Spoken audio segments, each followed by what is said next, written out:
வணக்கம் வாங்க. இன்னைக்கு கருப்பு உளுந்து சாதம் தாங்க செய்ய போறேன். கருப்பு உளுந்து 1/2 டம்ளர், சாப்பாட்டு அரிசி 1 டம்ளர். கருப்பு உளுந்து வறுத்து நல்லா கழுவி எடுத்து வச்சிருக்கேங்க. இது 1 1/2 டம்ளர் அளவு வருது இல்லைங்களா? அதில் 6 டம்ளர் அளவு தண்ணி ஊற்றி நான் வேக வச்சுருக்கேன். கல்லுப்பு சேர்த்துறேங்க. வெந்தயம் ஒரு 1/2 ஸ்பூன், சீரகம் 1 ஸ்பூன் போட்டுக்கங்க. தேங்காய் துருவல், நல்ல தேங்காய் துருவல் கொஞ்சம் போட்டுக்கங்க.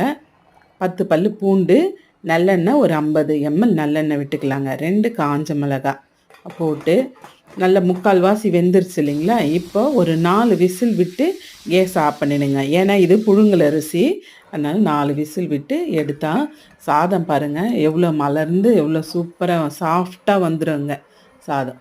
இது லஞ்ச் பாக்ஸுக்கு நம்ம செய்யறதுக்கு அருமையாக இருக்குங்க. நம்ம சேனலில் இது வீடியோவாகவே நான் போட்டிருப்பேன், போய் பாருங்கள். கருப்பு உளுந்து சாதம், இதுக்கு தொட்டுக்கிறதுக்கு எள்ளு துவையல் அருமையாக இருக்குங்க டேஸ்ட்டு. இன்றைக்கி லஞ்ச் பாக்ஸ் ரெசிபிக்கு கருப்பு உளுந்து சாதம், எள்ளு